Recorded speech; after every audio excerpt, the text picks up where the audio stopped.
फंस गए नरेंद्र तोमर, मुश्किल से निकालने आएंगे मोदी। मुरैना में नरेंद्र तोमर के समर्थन में होगी नरेंद्र मोदी की सभा। मुरैना की दिमनी सीट से चुनाव लड़ रहे हैं नरेंद्र तोमर। मोदी सरकार में कैबिनेट मंत्री नरेंद्र तोमर फंस गए हैं। तमाम सर्वे बता रहे हैं कि तोमर अपनी सीट से चुनाव हार सकते हैं।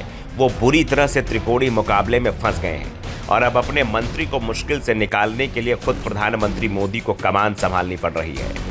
नरेंद्र तोमर के समर्थन में अब प्रधानमंत्री मोदी रैली करने के लिए आ रहे हैं। 8 नवंबर को पीएम की मुरैना में रैली होगी। पीएम की रैली को लेकर तैयारियां हो गई हैं। दरअसल नरेंद्र तोमर को जब बीजेपी ने उम्मीदवार घोषित किया तो यह माना गया था कि इस सीट पर नरेंद्र तोमर की जीत तय है, लेकिन जैसे ही बीएसपी और कांग्रेस के उम्मीदवार तय हुए, साफ हो गया कि नरेंद्र तोमर बेहद मुश्किल में फंस चुके हैं। और इसके पीछे सबसे बड़ा कारण तो चंबल में मतदाताओं का वोटिंग के पैटर्न को ही माना जा रहा है, क्योंकि एमपी के इस हिस्से में वोटिंग के समय जाति ही जीत की गारंटी होती है। मतदाता वोट से पहले जाति को देखता है, उसके बाद व्यक्ति का नंबर आता है, तीसरे पर पार्टी और विकास की बात सबसे बाद में आती है। और शायद यही कारण है कि यह रीजन विकास की दौर में पिछड़ गया है और तोमर के मुश्किल में होने के पीछे भी यही कारण माना जा रहा है। दरअसल दिमनी सीट पर सबसे ज्यादा करीब 60 से 65 हजार वोट क्षत्रिय समाज के हैं, लेकिन नरेंद्र तोमर के सामने सबसे बड़ी समस्या ये खड़ी हो गई कि उनके साथ ही कांग्रेस का उम्मीदवार रविंद्र तोमर भी क्षत्रिय समाज से ही आते हैं। ऐसे में दोनों के बीच वोटों का बंटवारा भी तय माना जा रहा है।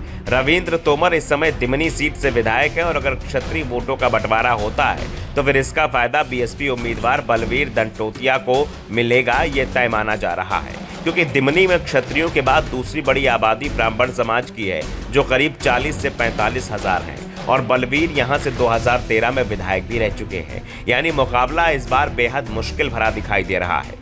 वोटों में बंटवारा नहीं हो, इसके लिए बीजेपी की ओर से यह भी दावा किया जा रहा है कि अगर नरेंद्र तोमर चुनाव जीतेंगे तो सीएम बनेंगे, जबकि कांग्रेस उम्मीदवार जीतेगा तो सिर्फ विधायक बनकर ही रह जाएगा।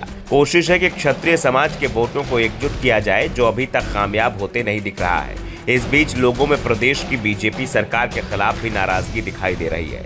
नरेंद्र तोमर के पास केंद्र में कृषि मंत्रालय है और दिमनी सीट भी ग्रामीण मतदाताओं वाली सीट है।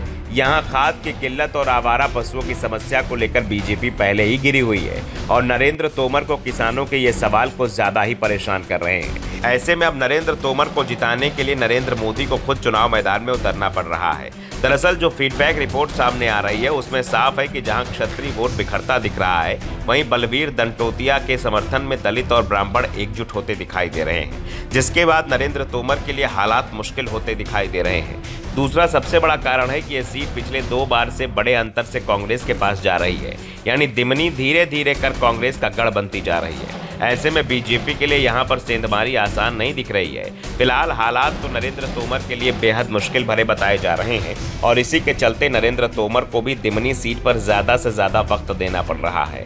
शुरुआत में टिकट का ऐलान होने के बाद नरेंद्र तोमर करीब 2 सप्ताह तक दिमनी से दूर रहे थे, लेकिन इसके बाद से वो लगातार क्षेत्र में सक्रिय हैं और बहुत ही कम दूसरे क्षेत्र में प्रचार के लिए जा पा रहे हैं। Bureau report, the Navdarpan news.